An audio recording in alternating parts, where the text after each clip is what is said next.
So I'm going to introduce our panelists today. Dick Cunningham has been a long-time civil rights activist, human rights activist, sexual freedom activist, gender expression activist for over 40 years. He's been a troublemaker since he was very young, and he is NCSF's legal counsel and also our legal director on our consent counts program to decriminalize consensual BDSM.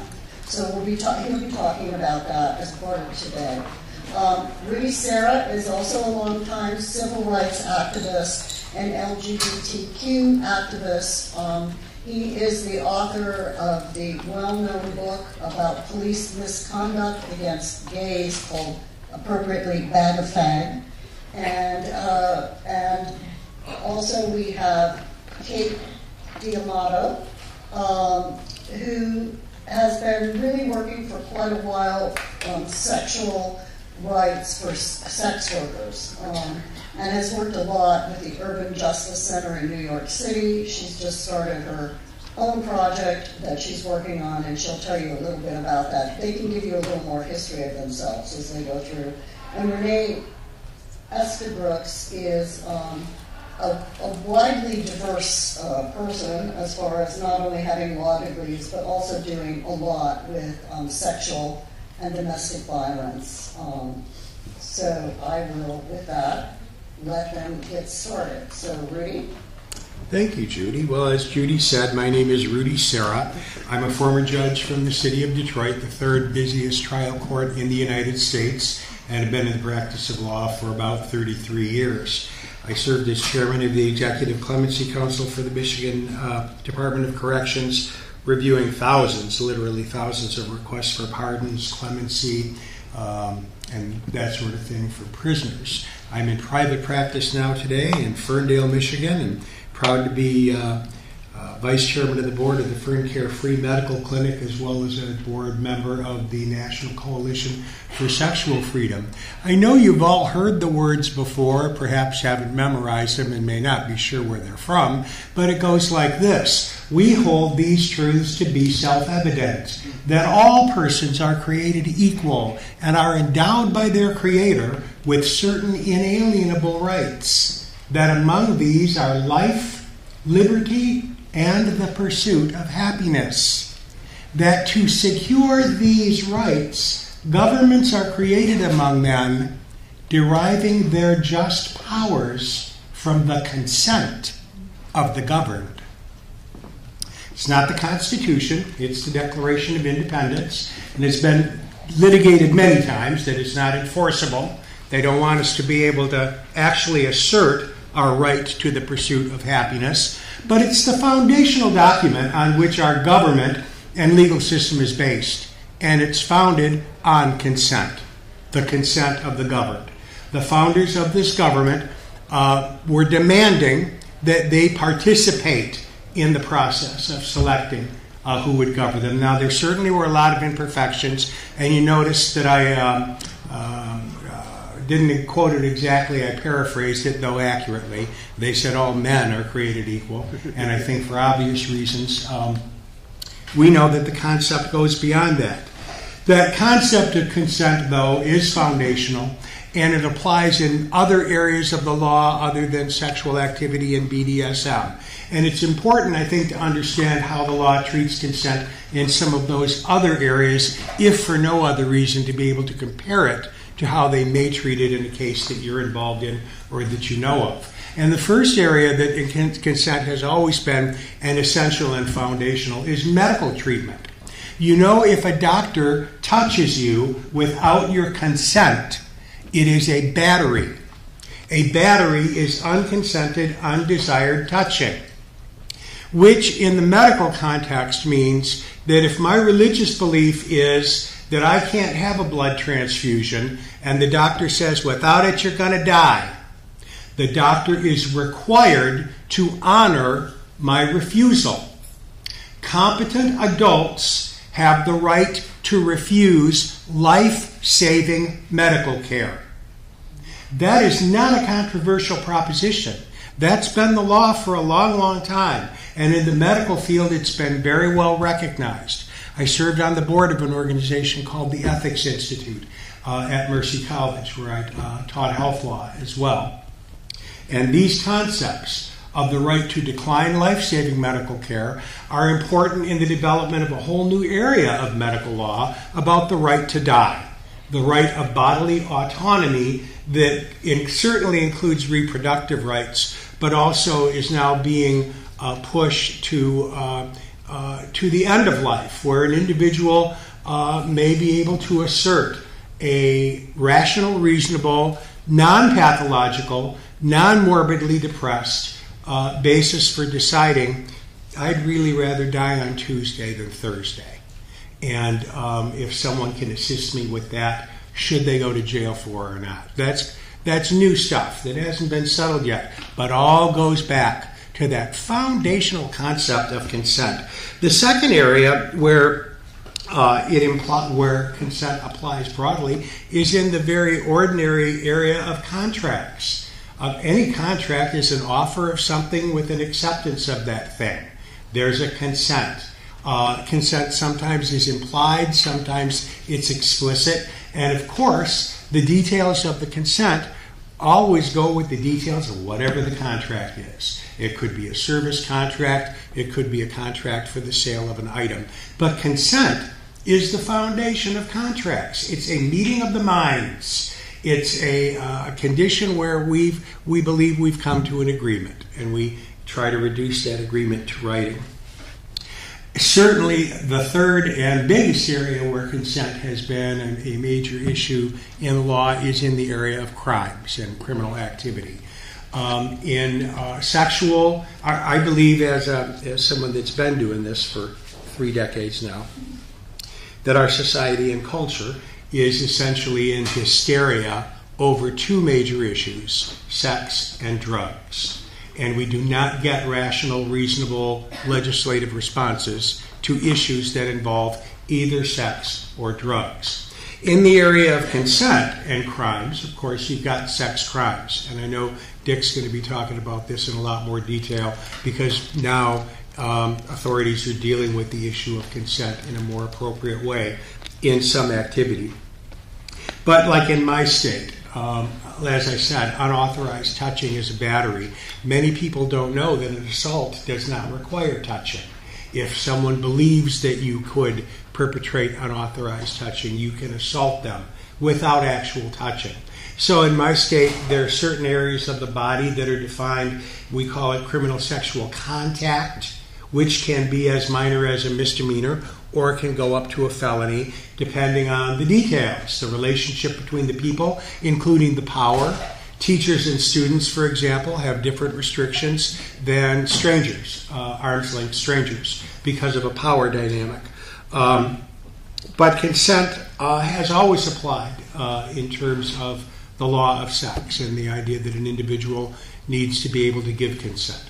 The age of consent in my state is 16. A person can consent to sex at the age of 16. I can walk down the street and meet a 16-year-old and say, want to go back to my place and have sex, and it's perfectly legal. Haha, but if I use my telephone, suddenly the age is 18.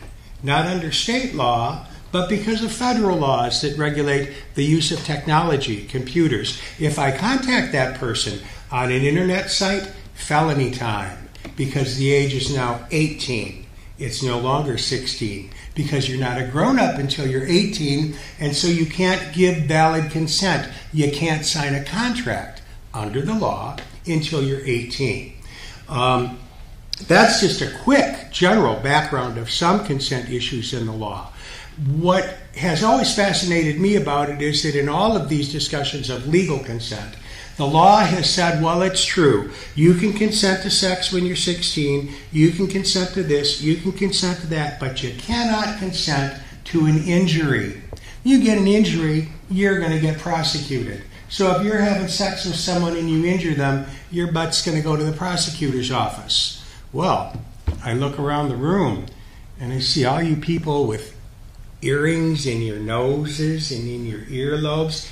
You consented for somebody to put a hole in your body, a permanent disfigurement. Did that person go to jail? Are they in prison because they injured you? Of course not, because you consented. It's taken as ordinary, regular, customary commercial activity. Piercings. You can consent to that injury. In sports contexts, you can consent to activity that may result in injury. And that's been talked about in some of the literature that also deals with BDSM. One final thing I just mentioned, because NCSF was so good to send me, was a recent seminar I attended in Salt Lake City on human trafficking, a very fascinating new area of consent.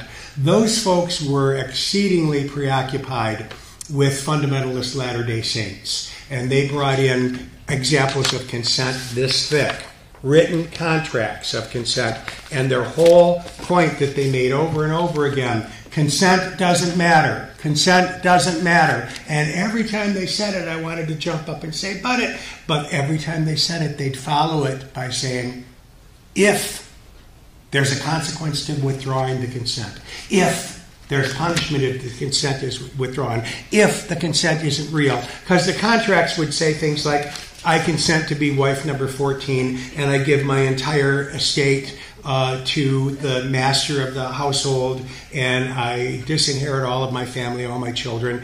And that's all in writing. It's very detailed, very explicit consent, and they argue it's invalid because of the consequences of withdrawing it.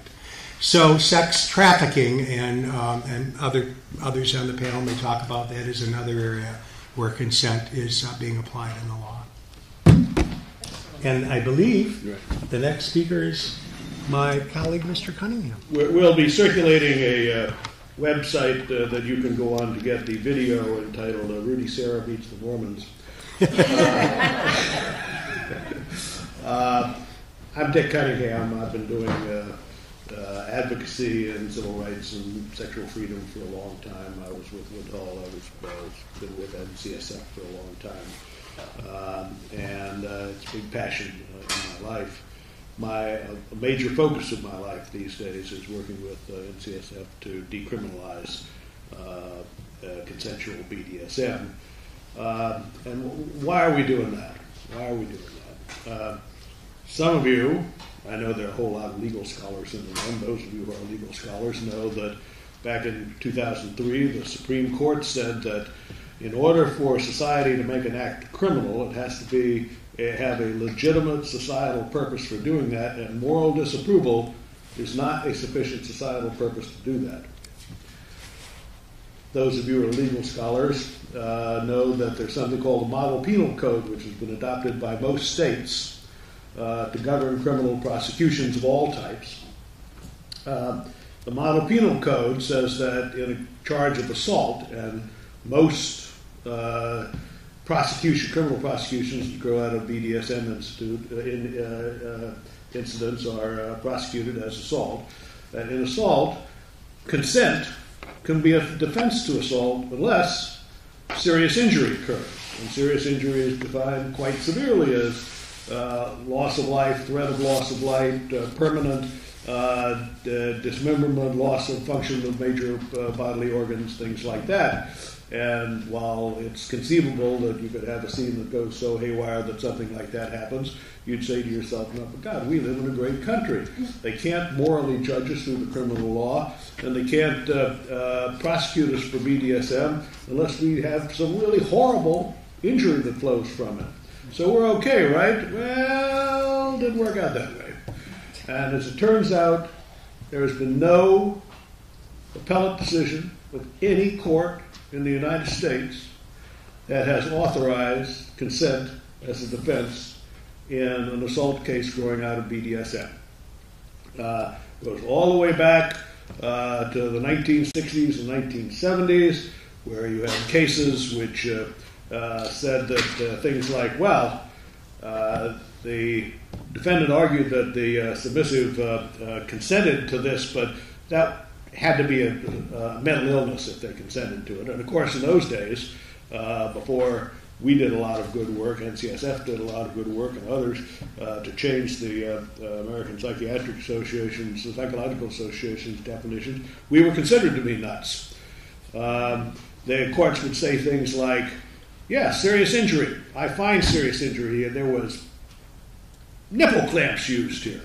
There was hot wax that was dripped. Serious bodily injury. Off to the slammer. So there is a lot of work to be done. And what NCSF has been doing for a number of years now is to try to bring some sense to the law, to try and change it so that what the courts see as perverted activity, what they see as a violent assault by one person against another, is in fact something that two people have, or more people, engage in for mutual pleasure and indeed in loving relationships. And it should be viewed as a sexual issue, not a criminal, violent assault issue. We have done cases where we've gotten prosecutions dropped. And now we're doing a really big thing, and that's what I want to talk to you about today. The American Law Institute is composed of a sort of the elite of the American legal profession. It drafts things like the Model Penal Code. The Model Penal Code is, as it says, a model for states to use to establish their own laws for all sorts of things, whether it's insurance or whether it's tax or whether it's tort law or whether it's, in this case, assault. And the idea is that the American Law Institute will give a certain uniformity. States don't have to adopt the American Law Institute's Model Penal Code, but the vast majority of them do, almost whole hog. And you'll have uniformity among the states. So if you walk from New York over to New Jersey, you won't have a totally different set of legal requirements that you have to face. American Law Institute, 2 years ago, began a study of criminal assault, criminal sexual assault, and related statutes. And they're going to have a model penal code which will, for the first time, have a uniform law of sexual assault. And, as Rudy mentioned, unwanted sexual contact. We looked at that and we said, this didn't start because of BDSM at all. This grows out of things like you see with the big, the sex on campus furor that's going on, the high incidence of rape and sexual harassment in the country. But we said, look, this is a horse we need to ride. And we began to make submissions to them saying that you're right, and we'd read the early drafts, you're right that the most important issue here is consent. In sexual cases, consent is the touchstone, whether it's a requirement of that there be no consent in order to prove a charge of rape, or whether consent should be a defense to charges of other activities that are sexual in nature. But you have to understand that there is a substantial part of the American public that engages in something called BDSM. For them, consent is very different. You can have a BDSM scene in which the person agrees in advance that I want to be shown, I want to have the feeling that I can scream, no, stop, but that doesn't stop you. Instead, we only stop unless I say red, you only slow down unless I say yellow. We introduced that concept to them. That is already in the commentary on this law.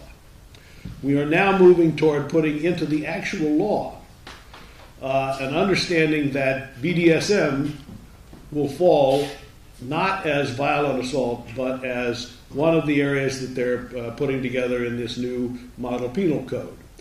And they have broken it down, very interesting, into two categories. There's sexual assault, which they describe as having the essential quality of penetration.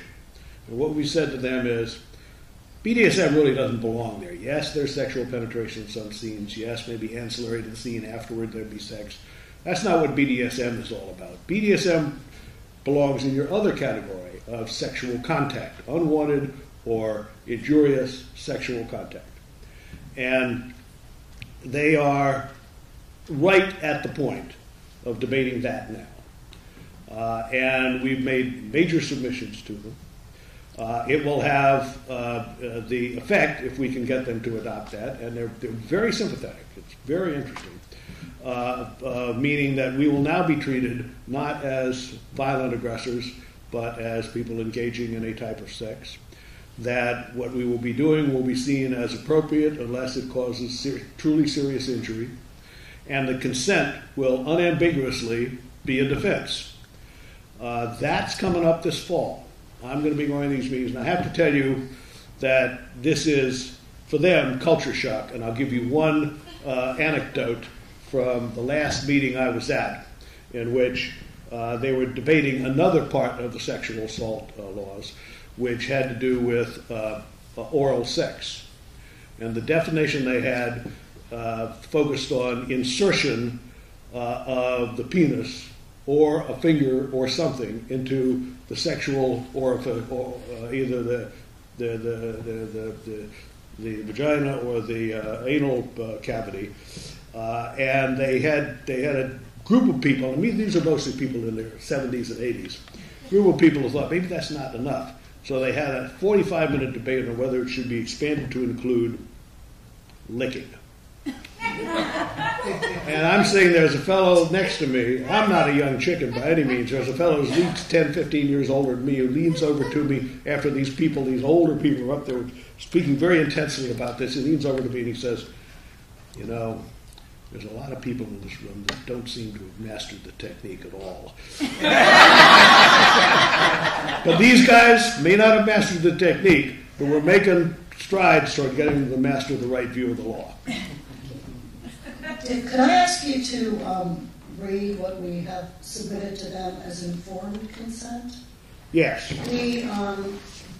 We basically asked them to include informed consent, not just related to BDSM, but to everything that they're doing related to sexual assault.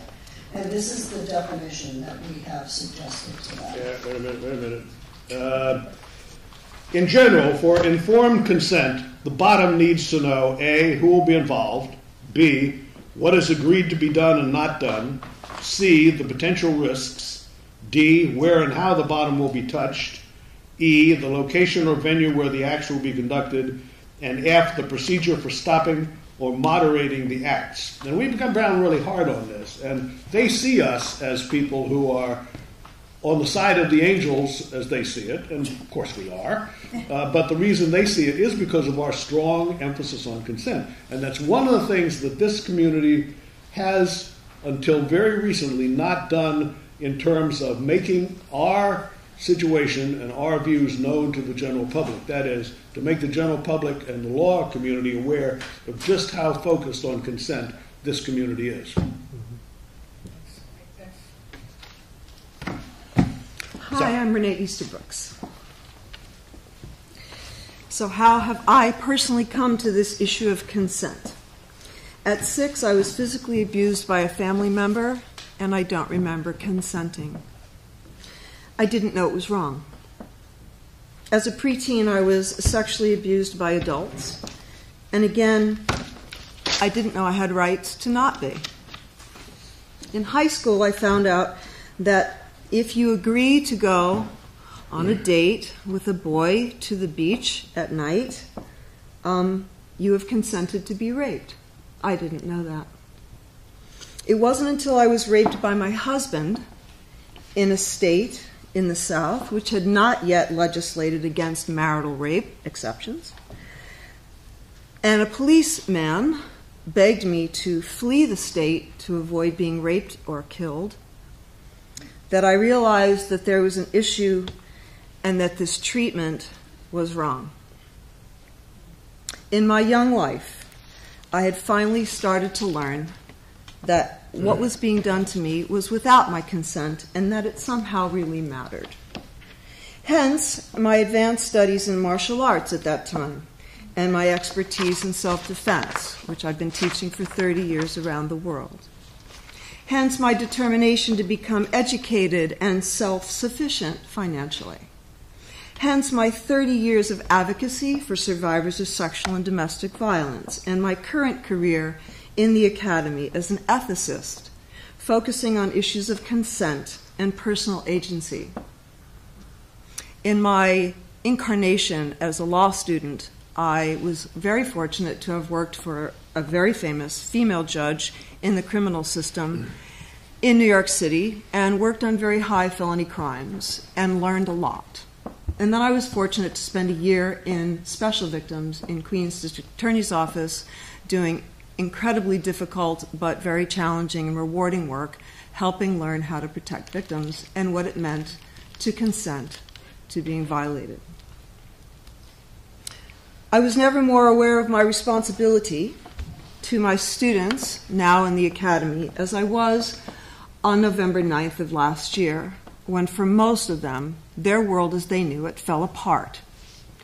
And they had to realize, on so many levels, that their personal consent to being violated metaphorically and literally for their families, for their LGBTQ friends and their own lives, had just begun the domino that would take them to this year. I demand of my students and of myself every day in my college classrooms that they consider their personal agency in all aspects of their lives. And I lead them as a cheerleader, as a cajoler, as a demander, that they understand deeply what consent actually means, from the consent that they offer to themselves, what they're going to receive, and how to consider themselves in the wider understanding of their life on campus and then outside in their world.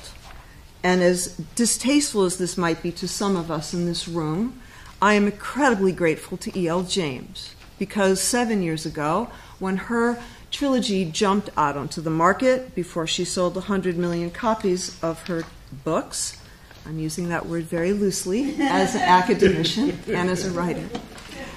This conversation that I have in my classroom now as an ethicist and as a philosopher would have been very difficult.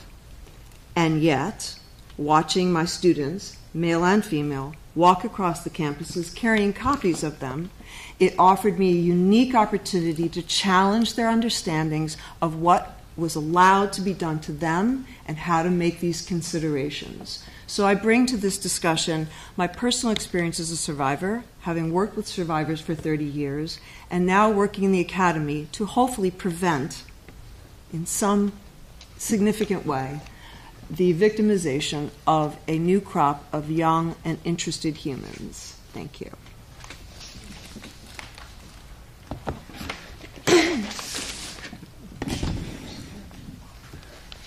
Hi, my name is Kate Diadamo. So I'm here to talk about sex work and sex worker rights, which is so much of my background. I, for a very long time, was the lead organizer for Law NYC, the Sex Workers Outreach Project, which is a constituted and peer-led chapter of people who traded sex in the New York metropolitan area. After that, I was the policy and advocacy point person for the Sex Workers Project here in New York City. And so I do a lot of work around the issues faced by people that trade sex, both on the national level, but also really with my heart and my background being very much in directly working with folks and directly building capacity and building community to address a lot of the issues. And the thing I really want to talk about here today is criminalization, which I feel like is undergirding a lot of these conversations, but in a way that I hope we can nuance and kind of expand.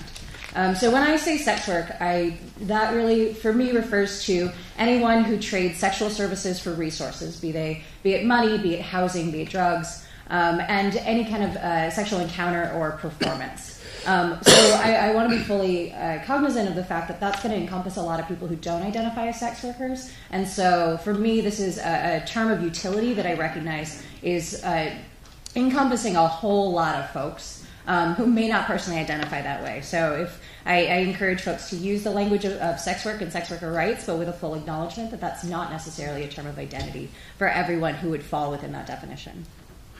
And so sex work is criminalized through prostitution laws as well as proxy laws, which are criminalizing everything around the sex worker in every single state in the country.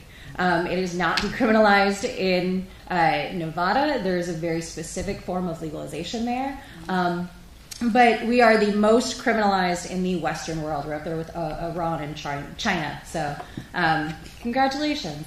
And we are also, of course, the highest policed when it comes to laws that pertain to the sex trade. And so what is the impact of that? So what happens when you criminalize an entire population is that you create a target population. As soon as you have an entire population of people who are less likely to go to law enforcement or less likely to disclose their victimization, all of a sudden you have a population that is that much more vulnerable to violence and to victimization and to exploitation. And so I really want us to caution a lot of the ways that we talk about consent. Because when we talk about consent for a lot of these things, and when we talk about consent to sex work, for the vast majority of folks, yes, there is an element of consent there. But you can also consent to carrying weed on you or carrying syringes on you in certain states. You can consent to that, and it's still illegal. And so when we talk about consent, if we're going to be talking about criminalization and the background of criminalization, we have to be cognizant that we're talking about criminal laws where consent doesn't necessarily matter. Criminalization is a non-consensual experience. Policing and victimization by law enforcement, being arrested, is non-consensual.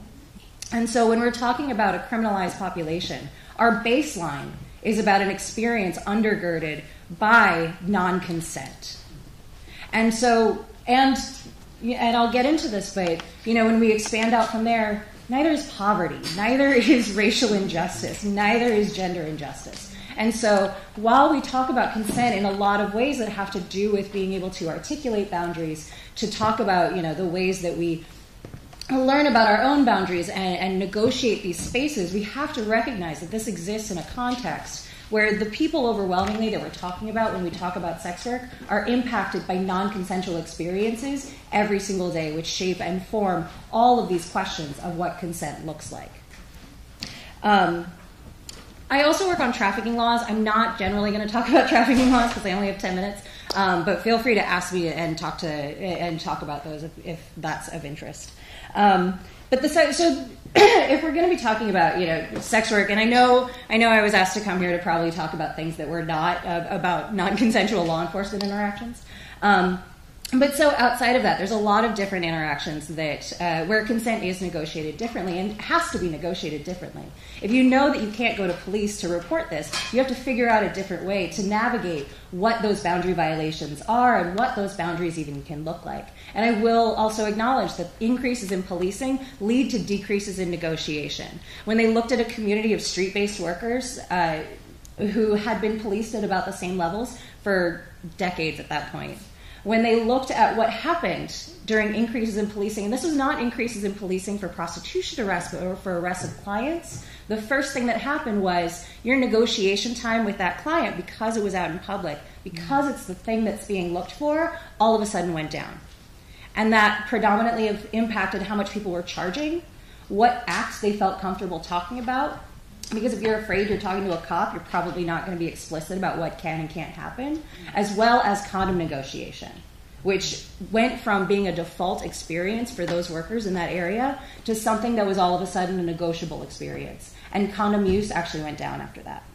And so when we talk about these negotiations, we have to talk about them from a form of, are you trying to navigate, a policed experience, or are you able to actually declare your boundaries?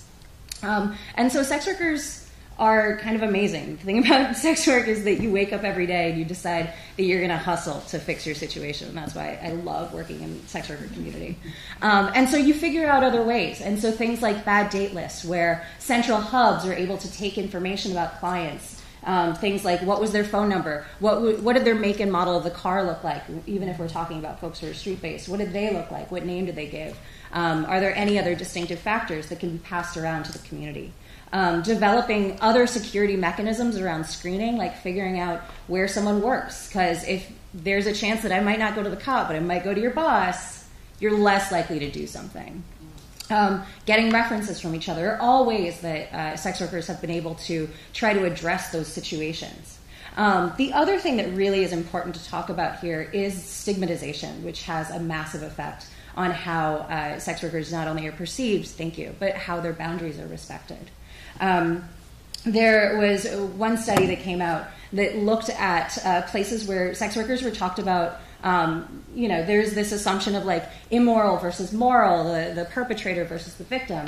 But when they looked at where sex workers were exclusively referred to as victims, who were not consenting to their situation, what went down was clients seeing this as a valid and legitimate form of work, and as interacting with people who are able to provide agency in that situation. And what happened was the clients who could care less about boundary violations were more likely to go see sex workers.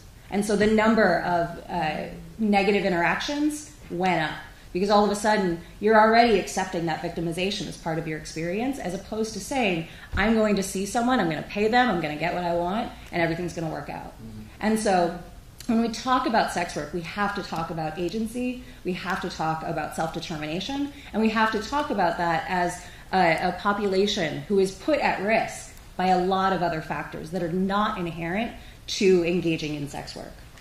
And the final thing that I really want to talk about, and I do hope we can get into it, is just kind of providing a challenge to the way that we talk about consent in such a juridical way. A lot of the conversations I feel like I'm hearing and have been hearing in spaces about consent are very much about having a line, having someone cross that line, having a victim, having a perpetrator, and having these very clear designations of what that means, and with the assumption that they're ever stagnant. When we're dealing with a population that is stigmatized, that is viewed as a criminal in front of the law, that experience of being viewed as a perpetrator, being viewed as the bad actor, is something that really does stick with people. And it makes you less likely to report your own victimization, but it means you're viewed in a very specific way. And I think that when we talk about this, we have to step away from this idea that there's one good, there's one bad, there's one line, there's a thing that happened, because there is so much more nuance, as we all know, in so many of these conversations. And especially when you're dealing with issues of poverty, issues of substance use, which I'm not at all going to stigmatize, a lot of those lines become challenging. When we talk about, I swear to God, I'll wrap up. When we're talking about loving relationships, when we're talking about why we make these decisions, when we're talking about why we declare these boundaries, very often they're not representative of the circumstances that people are dealing with. And so when you're dealing with someone who says, I don't actually want to do this, this is a violation of my boundary, but this is a guarantee that I'm going to sleep somewhere tonight that I know is safe, that is a decision that people make, and young people included. When someone says, I can't do this session, but I need to pay my rent, and so I really need to be high, that is also a decision that does deserve agency and does deserve respect and recognition. And so, when we have these very juridical ideas that are undergirding so much of our experience, and really, I think a lot speak to our relationship, or the people that are positing this, the relationship with their comfort with the judicial system, I think that we're predicating all of these ideas on an experience of non-consent that isn't open to the nuance that we really need to have when we're talking about something that is inherently so challenging and so personal and does not really reflect the, we should not murder people. We can all get on board with that. And that's a pretty clear line that we're all good with. But this is not that conversation. And so I really want to challenge everyone to think about what it means to have this legalistic idea undergird this conversation. Could I just follow up on that? I think it's a very profound point. When we talk about consent, and Rudy said something very relevant to this. He talked about consent as essentially an agreement. And in our community, one of the important things for our community is to make the world understand that this is not about one person consenting to have somebody do something to them. It's about two people who consent to have an interaction that they both benefit from, that is caring in nature, that's pleasurable in nature, and to look at it as there's a bad guy, and to what extent can his or her acts be justified by the fact that the other person consented to it. That's not right. And that's why informed consent is really important. That's why the idea of informed consent, meaning, as we read it to you, both parties have to understand what's going on. And why do they understand what's going on? Because they're engaging in a venture together here. They're not one person doing something to the other. The person to whom something is, quote, being done, end quote, is having it, quote, done, end quote, to him or her, because it's something that they get a benefit, a pleasure, an emotional charge from. And it's not, and you're absolutely right. Look at it as a juridical kind of we got an aggressor and we got a victim, is to totally misunderstand the situation. And that's one of the progresses we're trying to make in our campaign. I'm going to open this up for questions, but I just wanted to make a couple of comments. One is that NCSF does support decriminalization of sex work. And two is that there's a big overlap between how sex workers are discriminated against as are BDSM practitioners. And more recently, the trafficking laws have been used very heavily against both of these particular communities. I also want to talk about the fact that we are not trying to legalize either BDSM or sex work. We're trying to decriminalize, and we're trying to decriminalize because that doesn't lead to more regulation. If we legalize it, they'll be able to regulate us in ways that we don't think we want to be regulated. So a few questions that I'm going to toss out, and people can ask their own questions, but what are really the practical legal issues? What type of consent is sufficient? When can it be withdrawn? Is it best to confirm it during the interaction? How should consent be monitored in group events? The special problems of consensual non-consent within our communities. And what about non-involved parties who may not consent to see what it is that you're doing? And what about very heavy play, extreme play? Is that something that people can actually consent to? And let's start with some audience questions about what you would like to hear about. Yes? I have a question about the altered mental state that a lot of people chase in the BDSM community. Right. In a non-sexual standpoint, a non-BDSM related standpoint, if somebody has an altered mental state due to alcohol or drugs, they theoretically can't provide legal consent. How does that come into play with people that in the BDSM community they chase that endorphin high or floaty as it were? Let me take a first shot at that. And it's you raise an issue that is once you put it into a legal construct, it becomes a difficult issue. The rule of the law is that consent must be withdrawable at any time. That assumes that you're capable during the scene of understanding what's going on sufficient to withdraw. And if the scene, in retrospect, is seen by the submissive of something, oh my God, I should have withdrawn from it, but I just didn't have the capability of doing it, you have a potential real legal problem. I would say to you that you move from what is a pure legal problem into a relationship problem.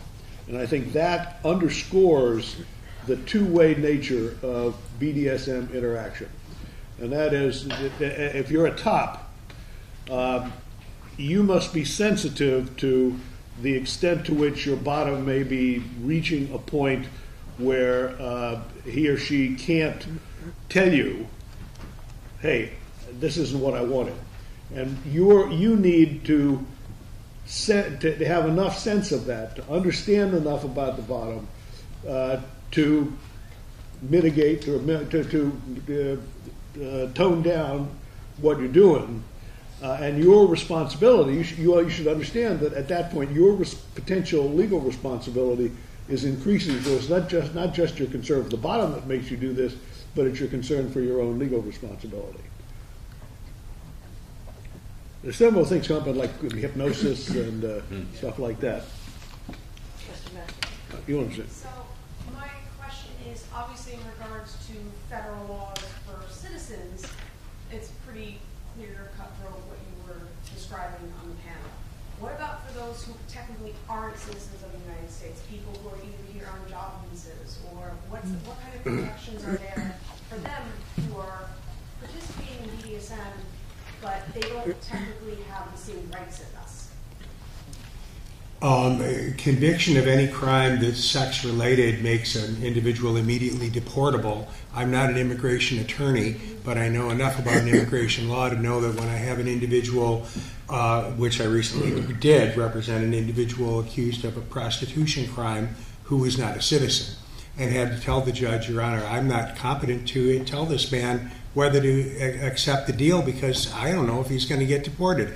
You need to assign someone to consult with immigration counsel before any negotiations are done.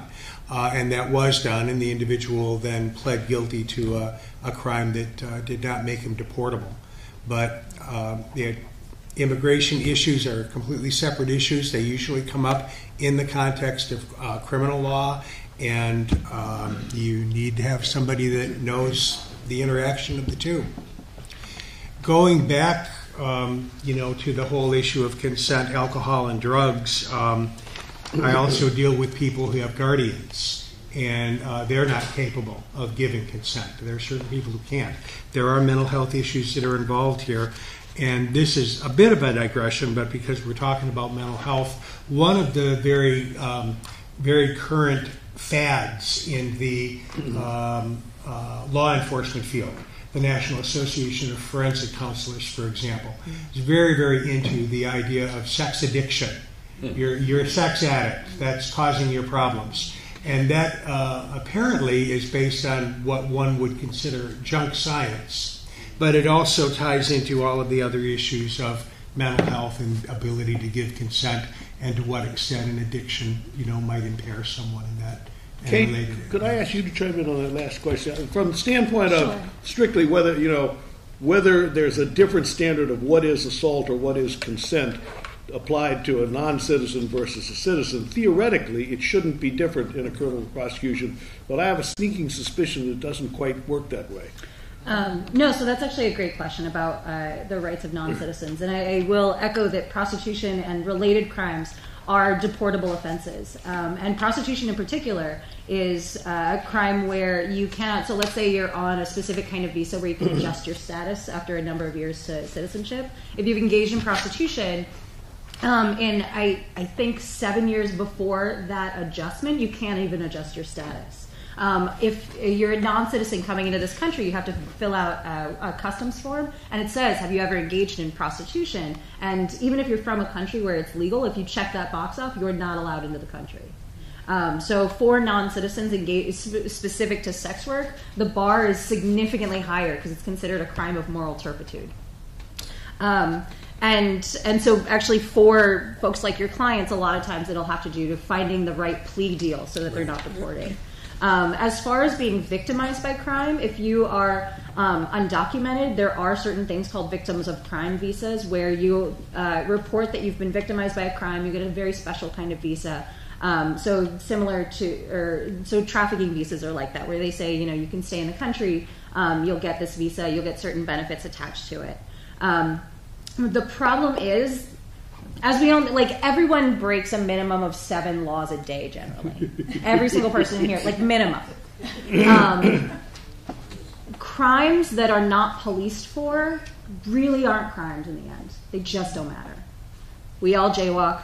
We all stand 14 feet out. I just moved out of New York City, and everyone's like, why don't you ever stand on the curb? And I'm like, it's because no one's going to hit you. It's fine. You stand out, you jaywalk. This is just what we do.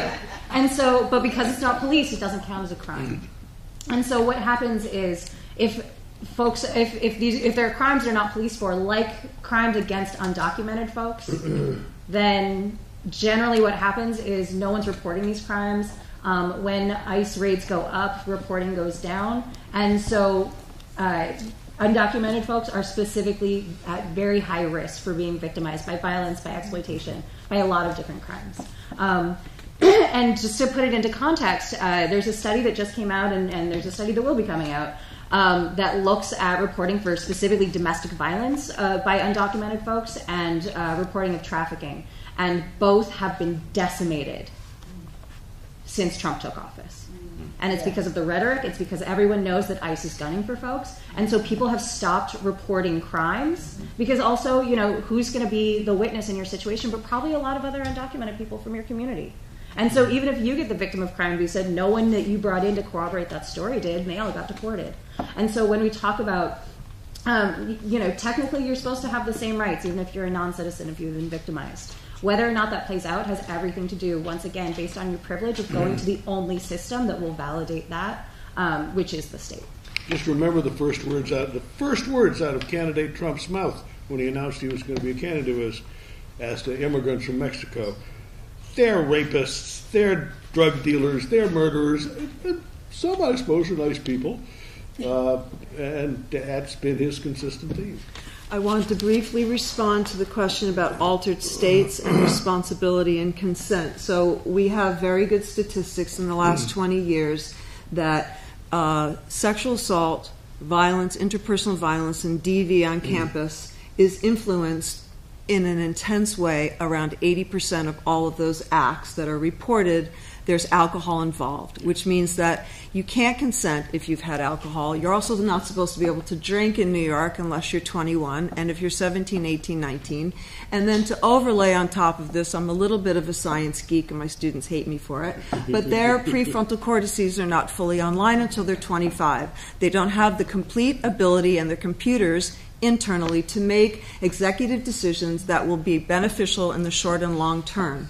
So as far as being able to bring consent into that moment, they cannot, or they have a diminution of their ability. And the only ones who are going to be really responsible for it is them and the colleges, who should be encouraging a whole different way of approaching, especially freshman and sophomore year entertainment. What are we going to do next, Judy? There's one more. Okay. You and then Joe.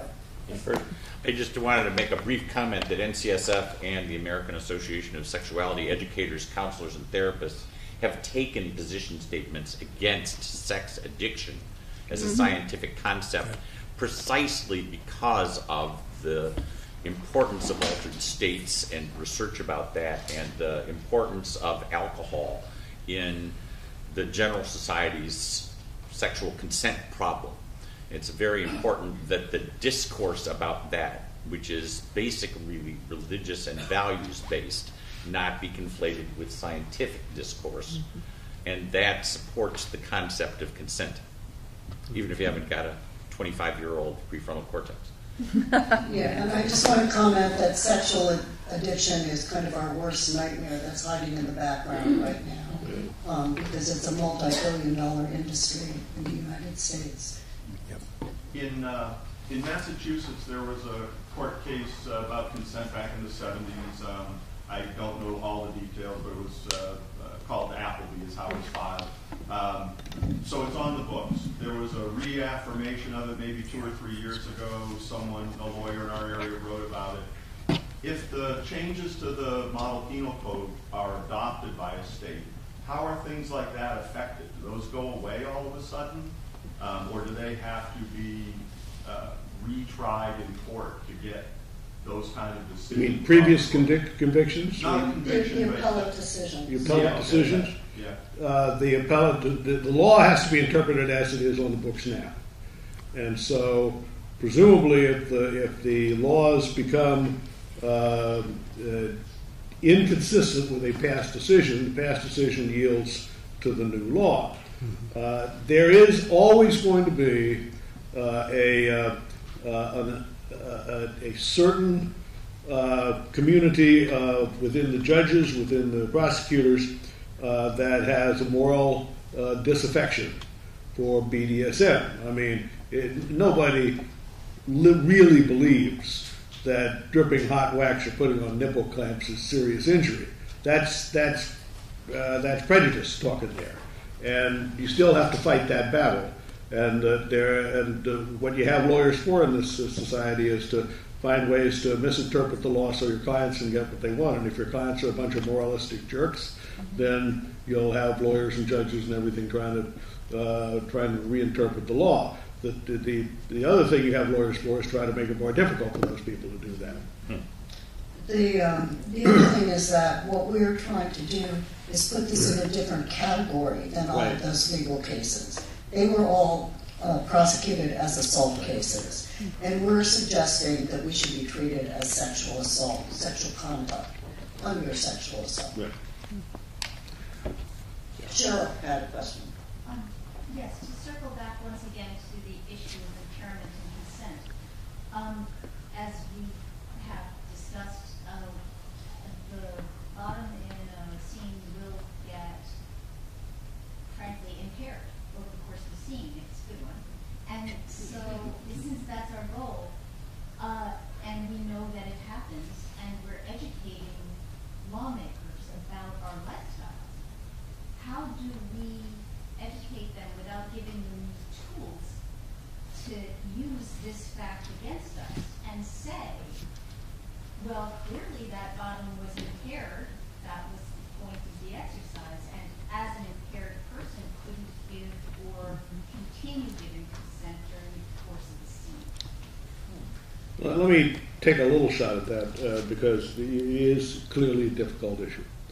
And a couple things need to be done. First of all, we need to convince the community at large and the judicial system in particular that this is, that BDSM is a process and interaction that is mutual and that both sides have responsibilities to the other.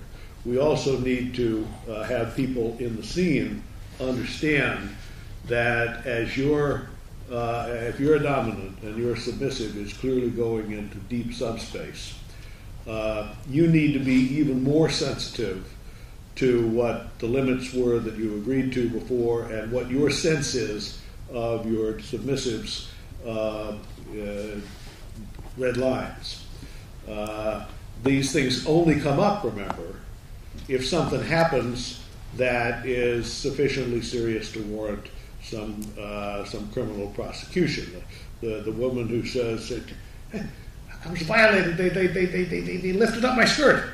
I mean, yeah, bad, not good, harassment, maybe sexual contact, unlikely to lead to a criminal prosecution. But the problem comes if you're into a heavy scene with deep, and Judy talked about heavy play, and all the risks increase every time anytime you're doing something heavy with more serious potential physical consequences, your responsibilities increase, and the potential for something to go wrong increases, and you need to be aware of that.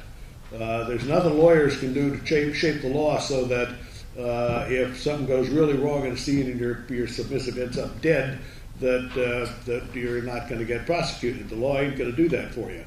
So you just need to have some approach to these things. We can try and make the law as cognizant as possible that there is a consent here, that consent must be allowed as a defense, that the things that are viewed by a judge or somebody in the community as horrible, and maybe include dripping hot wax, is something that's normally done in the scene and regularly viewed as a good thing to have done to you.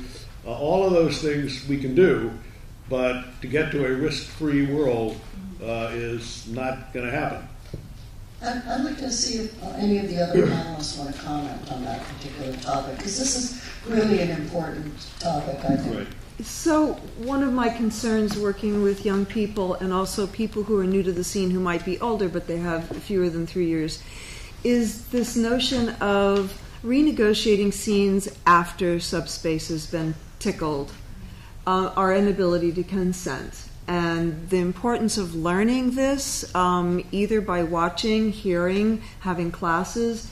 It's really difficult to try to renegotiate, and it should be a prohibition for many of us. We know better. If we haven't agreed to it at the beginning, don't try and pull it on me 45 minutes in when I'm in my happy place. But I think this is important, and if we can't, at this point, have legislators and judges understand the very basics about consent and what happens with us, it's going to take yet another wave of information learning for them to see that there is another level of negotiation that should not be attempted once subspace or even top space is involved. So I think it's going to be many incarnations of this conversation, but very necessary ones. Anybody else? Mary. What is the basis that they're using the hazing or the Greeking they call in the colleges?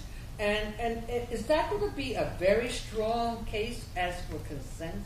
Because they're finding the alcohol and the pills in these boys' bodies. So what's happening especially for women on campus, there are campuses across the country that are banning alcohol in sororities. If you want to have a party, you're going to go to the sorority and there's not going to be alcohol, and the women will be in charge of the experiences over the term of that day or that year. They're finding a dramatic drop in sexual and domestic violence, attempted rape, loss of life, and also loss of reputation and shaming.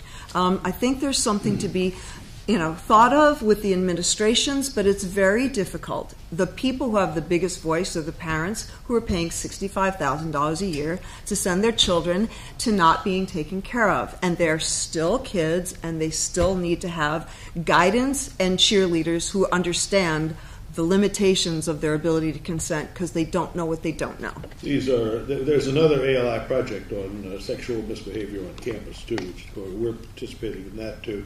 My favorite line to describe what you're talking about there, about these kids and the situation they're in, is the line from the Bob Seger Night Moves song about these two kids making out in the back seat of the car, and he describes them as working on mysteries without any clues. And that's what these kids are in college. I also want to say that 4 or 5 years ago, I spoke at Sex Week at Yale University, and there were over 150 students, both male and female. And I said, how many of you have had sex in the past year that you didn't want to have? And every hand went up. Every hand. It was unbelievable. Yeah. I actually want to get back to the consent as a defense to abuse. I'm wondering if you foresee the consent as a defense being problematic for situations of actual domestic violence, where they would just say that it was consensual, even if it was not necessarily consensual, especially with the victim's testimony. I'm just wondering if you see it as a problematic. Renee, you might want to take that. We're working on. We have done a lot to work with the anti-domestic violence community, and NCSF is very much intertwined with them, and 99.6% on the same wavelength on every issue with them. But you, I'm sure, come across a lot of that stuff. So thank you for the question, because it's come up in a bunch of cases and also commentary about the cases throughout the last 15 or 20 years. One of the most difficult things dealing with the DV issue is that you will often end up having a reluctant witness. And it's not them suing or going after the quote-unquote perpetrator, the criminal. They are just a witness for the state. The state will make the decision. The district attorney will impanel the grand jury. The grand jury will make this decision whether they're going to go after it. And I had a very good experience. I had really great professionals making these calls, but every single day it was very difficult. How much could you get a jury to buy?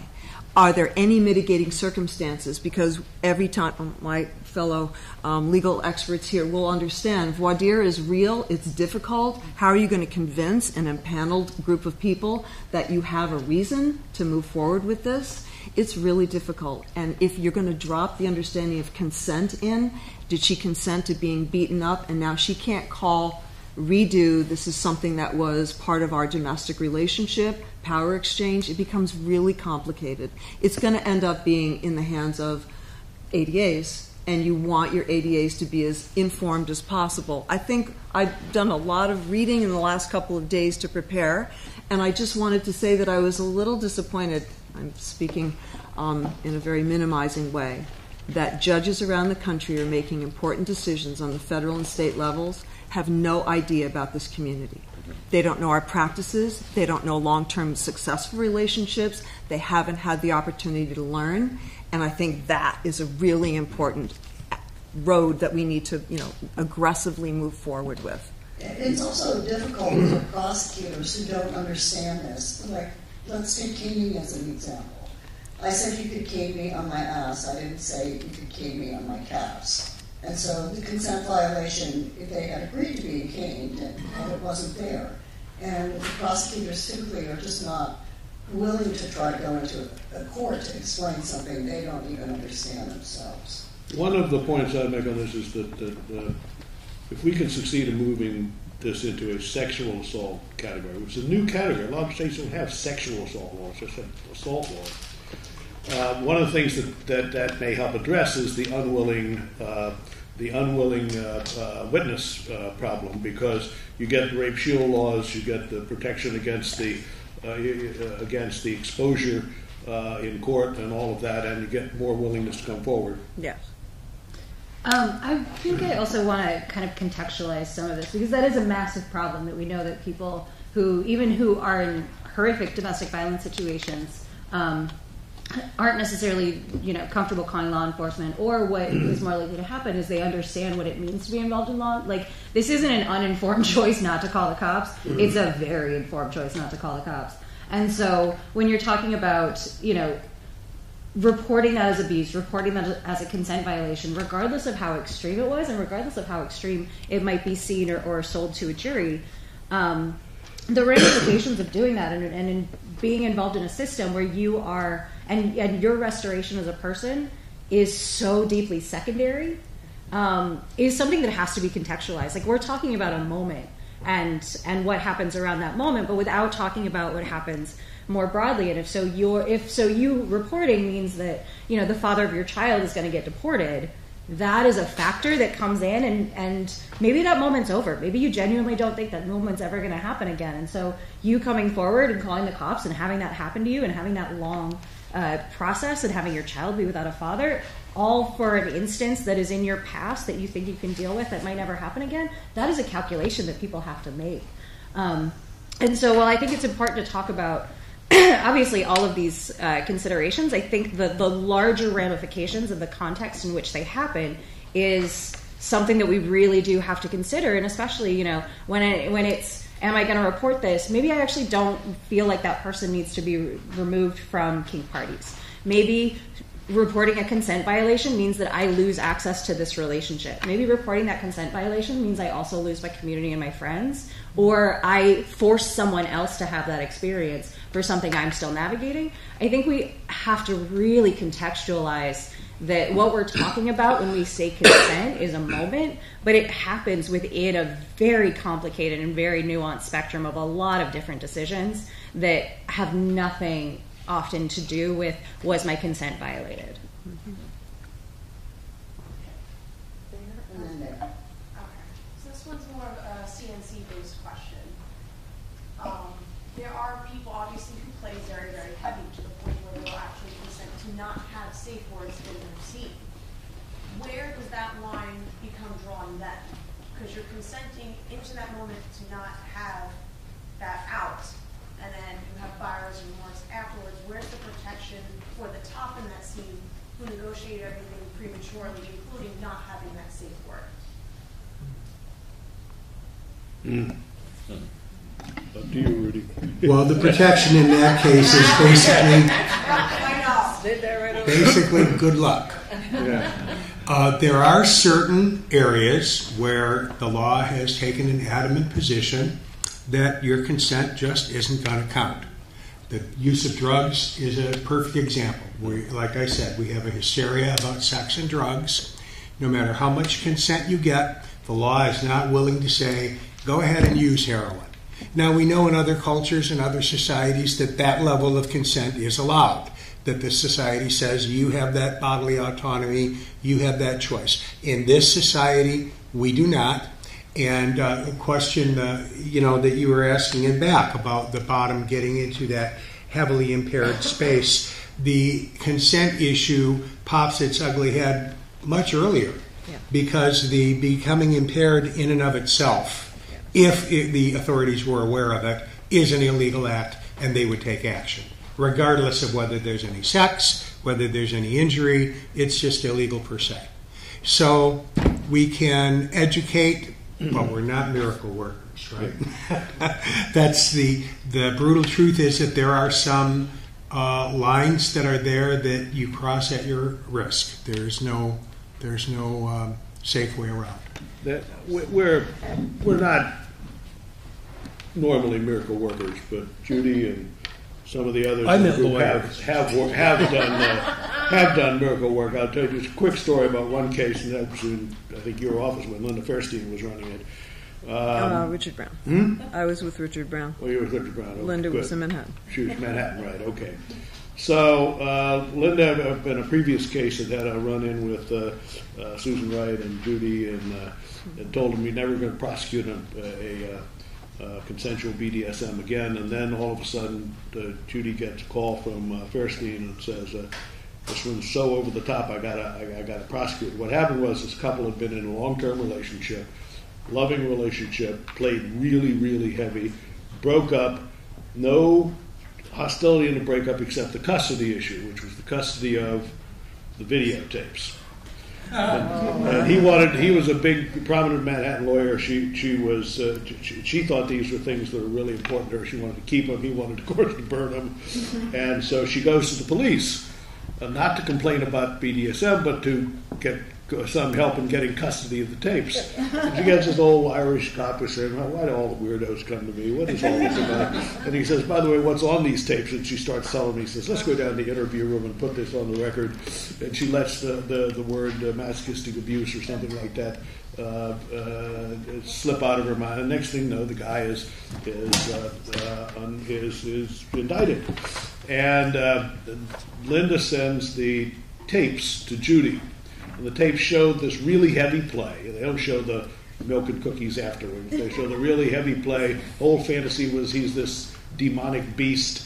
There's blood everywhere. There's one scene where she's being flogged and blood is flying. He breaks 2 canes and she slides off the bed. Does she go running off? Oh, no. Gets back up, repositions herself on the bed. So obviously it's fully consensual. The last scene is in a shower, where she's being beaten so heavily, she throws up, the screen fades to black, and you hear his voice saying, "So, do you want to live, or do you want to die?" And all part of the scene. We would know that. Jury would know that? Oh, no. So, but what Judy and Susan and this community did was really bring political pressure. Get the gay community, get the Leatherman community, go over the head to the mayor, all of that stuff, and finally got it the prosecution suspended, got it dropped. Sure, but can everybody do that? It's called Judy, though. Who got the tape? So, yeah, this was, they condensed 70 tapes into the worst of the worst. The greatest hits. But a lot of people think this is never going to happen to me, and they don't realize the implications of what we're doing. And I just want to mention that Life has a lot of pictures on it that could be negative if used in court of law, so I suggest using caution on that one. Who got to keep the tape? I think the district attorney still has it. Okay, we have a question here. Oh, no, you got one first, yeah. I just had a question about those of us who plays with partners that have special needs or are physically disabled severely, issues of capacity consent. You kind of briefly touched on like prefrontal cortex issues of consent, and I just wondered if you all had an experience, on the law side of things with, capacity of consent for those with severe disabilities that want to have a desired life. Yeah, I'd also like to mention the sex worker role in those who are disabled, because some people have no option That was my to have backup. sex. As a sex worker, that was my backup. Yeah. Rudy, why don't you go first? Go ahead, Kate. In terms of the professional, I mean, it's all it's all criminalized still. There's some really interesting things happening internationally about looking at that specific lens. There's a movie called Scarlet Road that's based on someone who's in Australia, where there's one province in Australia where it's decriminalized not all of Australia, who specifically works with people with special needs and talks a lot about what that experience is, both for her and also with her clients, and the fact that when you're talking about folks who are disabled, especially very severely disabled and very dependent on family members for a lot of their ability to move around, very often when you're talking about sex work, you're talking about the one non-familial, non-medical touch that they are ever receiving. And so it's a really phenomenal documentary that talks a lot about that. And in other areas of the world, there's one country that's actually looking at including access to sex workers under what is considered a medical claim for folks who are physically impaired. And so it is, as far as that kind of consent, I think it's really a growing discourse, and it's a really interesting discourse, especially because there is such a recognition of the importance of it and of for so many people the need to have that kind of outlet. But it is still something that is really, really nascent, especially around fetish workers a lot of times. But I think, from my kind of organizing background, I think the line that was always taken was about being as communicative as possible, being as open about that dialogue as possible, being as up on whatever they have as possible. The St. James Infirmary has a really amazing disc that talks about sex and disability for specifically sex workers. So if you go on their website, you might be able to track that down. But yeah, and I think so much of it, especially because you're not. Sex workers are amazing, and medical professionals that have very specific expertise in very certain kinds of, developmental disabilities. Sex workers are not. And so I think just being able to communicate as effectively as possible, to educate yourselves as effectively as possible on what that person is going through is always going to be kind of the default, even if there isn't, and there's never going to be some kind of clear line in the sand. It really has to come down to whatever you're comfortable doing and whatever they're comfortable kind of disclosing and receiving. Given what you just heard about sex workers, I want to jump back just real quickly to the whole concept of human trafficking. Much of the rhetoric behind that concept is rhetoric that really relates to the status and treatment of women.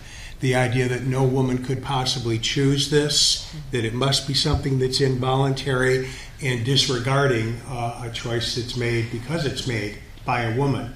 Now, in terms of the disability, special needs questions, special needs, run such a huge spectrum that it's impossible to generalize about them. They can include everything from, being in a scene and I can't hear so well, so, be sure you say your safe word loudly enough, to dealing with an individual who has a court-appointed guardian, which means that legally it's been determined that they cannot give consent. There was a high-profile case in my jurisdiction not long ago involving a young lady, approximately 23, 24 years old, who was developmentally disabled and had a guardian, but was not a person that you would see, and based on their nonverbal behavior or your superficial impressions, you would know that they had any disability. You would encounter them and think that they were an average person. And so there was a sexual involvement, and the other person was prosecuted.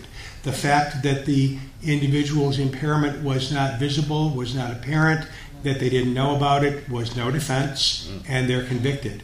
If an individual has a guardian, again, the fact that you didn't know about it, they would treat it in much the same way as they would sex with a person below the age of consent.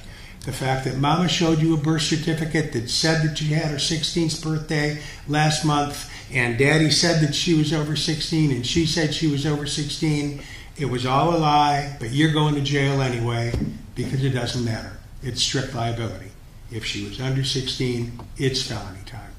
So disability, special needs is a very difficult and precarious place. Mention was made about videotapes, and it's not a directly BDSM thing in particular, but we hear a lot about child sexually abusive activity and and sexually abusive videos and pictures and prosecutions for that. I had one significant experience with that not long ago. where I had to go to the U.S. Attorney's Office to view the evidence. They will not release the evidence to let you see it. In the little locked room with me and the other agent, I learned that the U.S. Attorney has literally hundreds of thousands of video and still pictures of children having sex. And they know the date of birth and the name of every single one of them. So if one of those pictures shows up on your computer, it's strict liability prison time. You're guilty of possession of child sexually abusive activity, and I'm not aware of any defense. I didn't know it was there. I didn't put it there. I didn't know that there was is no defense. And there are literally hundreds. I was flabbergasted at the stuff that I saw, which was a tiny, tiny, tiny, tiny fraction of what they had. Can we have, okay, this question and then yours, and I don't know, we're getting close on time. Mine was back on the consent, non-consent piece. I thought you could never give up your ability to revoke consent, even in a scene where you have no safe word. You could still say, I revoke consent, and they have to stop or it becomes assault and or rape. Like I thought Correct. I thought that was all part of the fantasy of the play of no safe word. You still actually can. Is that true? I think the law would agree with you. Your partner might not, but yeah. And their lawyer might not. But I think the law would agree with you. And as I said, one of the things that we've already gotten the ALI to accept in the commentary on the new code is that within this community, they don't say BDSM, but there's a large community in the United States that enters into arrangements in which ordinary expressions of unwillingness are agreed to be disregarded, and provided that another agreed specific way of withdrawing consent is done. If there is no agreed way of withdrawing consent, then first of all, if the sub says no, stop, you stop, because that's a withdrawal of consent. Anything that's commonly known as a no or a stop, unless it's agreed that you don't look at those and you look at something else, they're going to be red lights. Yeah. Right. Oh, okay. I just want to speak about Human Man. I had an opportunity last night to watch a show. It says, "What would you do?" And they had one section on there, and this had to do exactly what we're talking about, consent. They had girls and boys. They're all actors. They did it in a park. They were hazing. They had liquor they poured down their throat. They put powder on them. They splattered this on them. And they wanted to watch the reaction of the people that were coming up. When it came down to the boys, the average answer was, oh, they're having a good time. When it came down to all the girls, there was a little bit of hesitation on that. Their attitude was a little bit different. One girl actually came over and took their funnel, threw it on the ground. You can't do this. It was interesting to see reaction of people. Some people want to take pictures. A lot of people stood off the side and took pictures. This is scary about what Human Man, anybody, just walking along, what their responses was. It was fascinating to see the people who really object. Of course, he come running out with the camera at the last second and say, thank you very much. But it was interesting to see the combination behind the males and the females. The guys thought, oh, the guys are just having fun. Okay?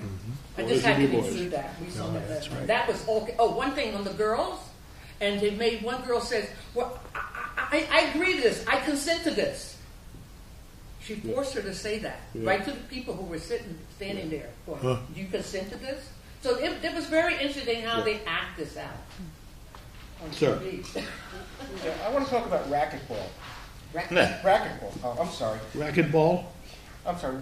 You were first? I'm sorry. No, you're on. Yeah, you're on stage. Everybody I know that played racquetball for any length of time has something that would, in legal parlance, be considered a serious personal injury, whether it was a broken finger, a broken eye socket, an ACL injury, something and most of these people are proud of these injuries, like a bottom in a BDSC might be proud of their marks. Yeah. So I often hear the argument that should be an analogy for legalizing or decriminalizing our BDSM activity. Does anybody have any that argument has been made in court, Yep. sometimes, always rejected. There's an article entitled "BDSM is not a sport." Right. Yeah. It's a good article. It's a very good article. We have a law review article on our website, why sex is not a sport. Okay, Yeah. it goes to that point. So but for example, in Germany, the duelists took pride in having scars and everything like that. And it's just viewed entirely differently because as Rudy said, it's sex, and there's a furor forever about sex, and if it has a sexual overtone to it, it's bad stuff. We're trying to reverse that and make this into a situation where what they say, we're going to make this into violence because we interpret sex as being bad stuff, so we can only punish it if we make it into violence. We're going to have it done in a way that we hope will have a right to have consent as a defense because it's a sexual assault, not a violent assault. And I think Carmen touched on that as well this morning on the silencing. We can't even talk about sex in the United States, much less about this kind of sex. And I want you to remind me not to get into your racquetball league. Well, she also mentioned the reluctance of people to report violations, and just anecdotally, I'll share with you that I come from a jurisdiction where rape kits have been sitting in a warehouse for over a decade, while hundreds and hundreds of women are walking the streets knowing that their rapist hasn't even been investigated. Would you want to report your rape? This woman back here, I was just wondering if you could make a comment about contracts and also even questionnaires, where someone would do a questionnaire where they sign off on things. I know they're pretty much meaningless, but I don't know if they've ever been used to try to work in the case or something like that. Sure. I'm not sure I'd say they were meaningless. In the Salt Lake City context where they brought out the contracts that the family members were signing, the bottom line was, well, if you try to withdraw it, then you have no place to live. You have no home. If you have a written agreement that's detailed and sets everything forth in writing, I wouldn't say it was meaningless. If consent can still be withdrawn, in fact, an agreement like that probably should say in it that it can be withdrawn at any time. And I've seen, I think, even in this very packet, a pretty good recommendation of written guidelines for. What an agreement would do is, in that situation where the consent issue is the scope of what was consented to, that does help you in a situation like that if you've laid it all out in detail. Now, while I'm happy to charge you my $1,300 an hour to draw up 27-page documents for each scene you want to do, I suspect not many of you are going to come to me for that sort of legal work. No, but again, I'm very grateful to E.L. James for delineating this whole contractual relationship at the beginning of her trilogy, because theretofore we had not heard of this in the larger vanilla community, and it has encouraged my students who are pawing around the outside of their own predilections to consider what it might mean to have at least a conversation prior to writing up some kind of, tangential agreement with someone. So the dominoes are going down. It's the responsibility of the individuals, the courts, to understand that it's really crucial that the conversations are had before, and that we're self-educating all the time and supporting the education in general. We've also had some cases where the rape shield laws have been come into play, and so even though people had lengthy email communications about what they were going to do, courts have excluded those from being introduced. Interesting. Yes, ma'am. Yeah, I just have one question. For some of us in the community, BDSM is not a sexual experience. We have asexuals in our community. We also have people BDSM play that is not of a physical violent nature, it's not of a sexual nature, I think of things like financial domination would come up, which I just wondered if you had any thoughts about kind of the difficulty in categorizing this thing. Like he was talking about, and you mentioned the article, BDSM is not a sport. But if it's not sexual for some people, and it's not consensually violent for some people, where does that leave these outliers? Well, you get sort of hung up on the word sexual. There's a guy named Jack McGeorge who was an icon of the scene down in Washington. Always maintained that BDSM is not sexual at all, but it's what is it then? It's erotic. It leads to, for many people, they do it because they want to experience the sensation that maybe other people would feel as pain, but they feel as exciting and pleasurable and stuff like that. And you're kind of, how many angels can dance on the head of a pin if you're trying to say, is this really sexual? What does sexual actually mean? The important part of it, the important point, it seems to me, is that it is a mutually sought endeavor. It's something that two people do for their mutual benefit, pleasure, whatever. Whether you characterize it as sexual or erotic or experiencing sensations, seems to me not necessarily to get to the point, although it has been very useful in the ALI debate to refer to it as sexual, with the understanding that we're using sexual in a kind of a loose term as a meaning opposed to violence. I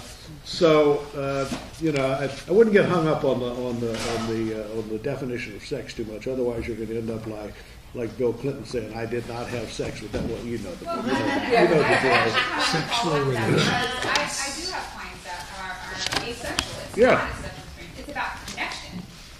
People who enjoy having the power taken away from them financially. There is no sexual connotation there, and there's no physical harm there. It's a psychological. It may be about humiliation. Some people really want to be humiliated. It may be about, as you say, just simply exchanging power. The Nancy Ava Miller, who was one of the first people to do this in an organized way, had her groups called People Exchanging Power because the whole idea was it was a power exchange as the essence of it, not necessarily sex.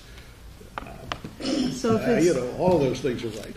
If it's a financial issue and there's bad actors using the PE exchange, there are remedies. There's civil remedies. I suppose there's ways to find someone who could, possibly put together some kind of a criminal prosecution. But there are remedies if it's just bad actors and financial misdeeds. If that's the real concern. The question really was: is it problematic to separate these things? In other words. And then maybe I should be more clear about that. We do have these people in our community that are the outliers. And we'd say things like, BDSM is not a sport and these kinds of things. And overarchingly, that's true. But then we have, these questions of people are consenting to an experience together that's a shared experience. Is it problematic to separate it, do you think? It'll probably wind back, I don't know, my colleagues can confirm, it probably winds back to some aspects of a contractual relationship. Yeah. And if offer and acceptance and consideration have been, cemented, if you will.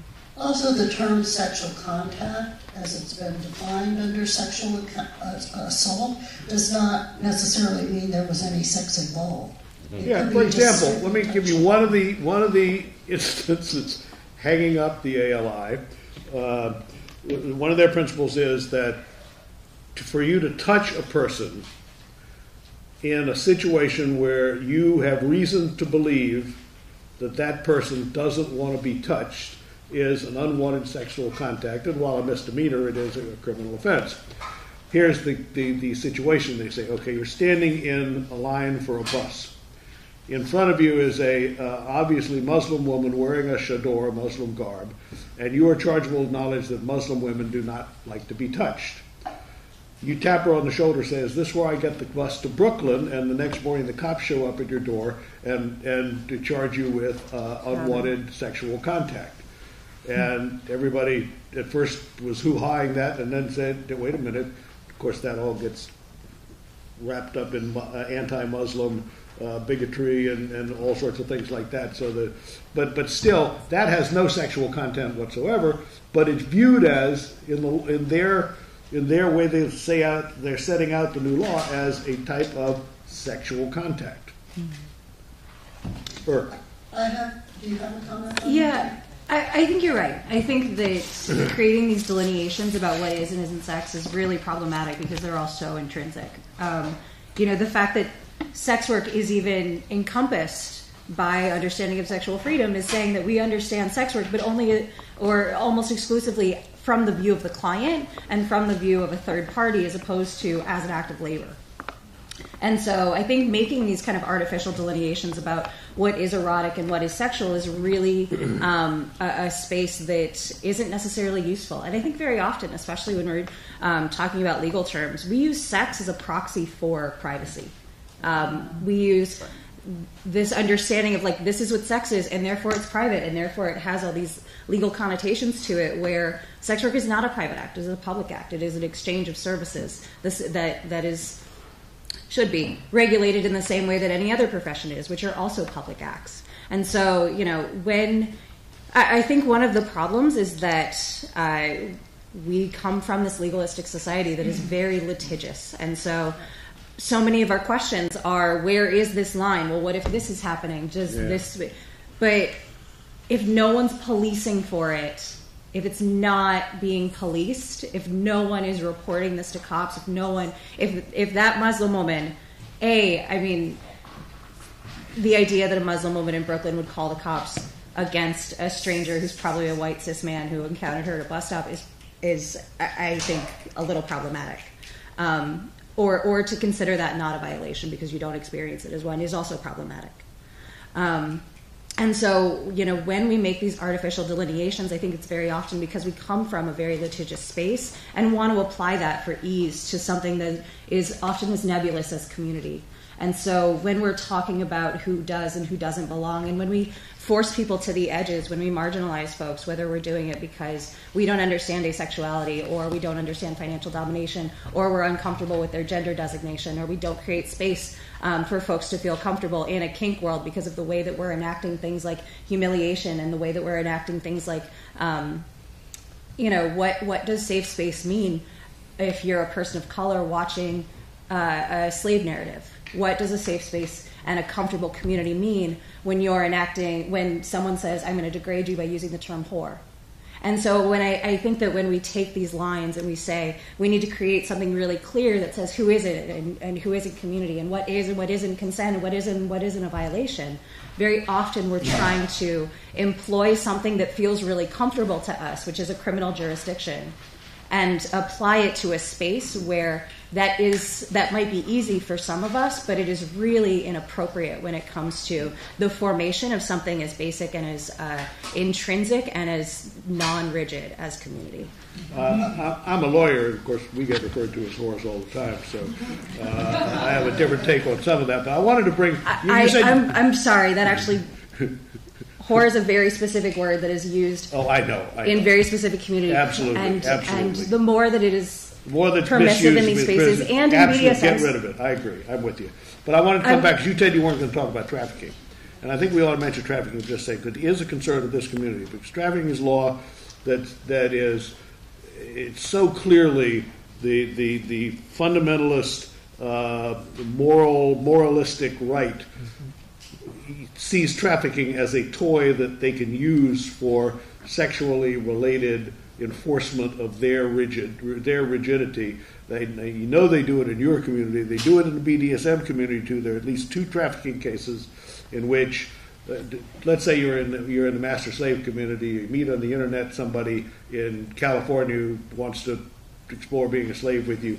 You bring them from California here to New York, and you engage in heavy discipline and all of that sort of stuff, which attracts some attention, and people want to find a way to prosecute you. And you've got that. This is the actual case. You put that person to work running your website, which is a commercial thing, which you need for certain types of trafficking prosecution.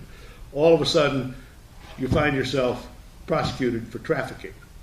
You brought a person across the state lines for commercial purposes and enslavement and all of that sort of stuff, boom. This is the thing we fight against all the time in NCSF, which is misuse of laws to do that sort of stuff. We have, I think, time for one more question, and you've had your hand up for a while. Do you have a final question? I want to hear what you had to say about horror. Yes. And I apologize. So that is a term that is used very, very widely, not believed on television, and in the BDSM community is used very consistently as a term of humiliation and a term of degradation.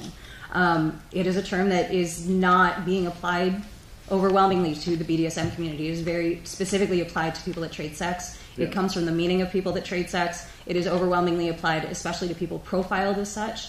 And so it is not for the BDSM to reclaim that term. Much like any other derogatory term, it needs to be reclaimed by the individuals and by the community that it should be applied to. And so to walk into a space and to hear that term used quite liberally, it changes the dynamic. And when we talk about consent, we often talk about safe spaces. What it means to be a safe space for a person who feels comfortable with all of the socio-political dynamics in that space, especially when that space is overwhelmingly led by white folks, by able-bodied folks, by cis folks, and by heteronormative relationship folks. I think it's a really important thing to recognize that safe spaces are defined differently by a lot of different people. And so I really encourage, if you're going to use a term that is politicized, that is used to stigmatize, to abuse people from a community that you do not feel a part of, I really want you to check yourself in feeling comfortable letting that term come out of your mouth. Please accept my apology. I was out of line. I shouldn't have used that word. Okay, so we are now out of time, and we have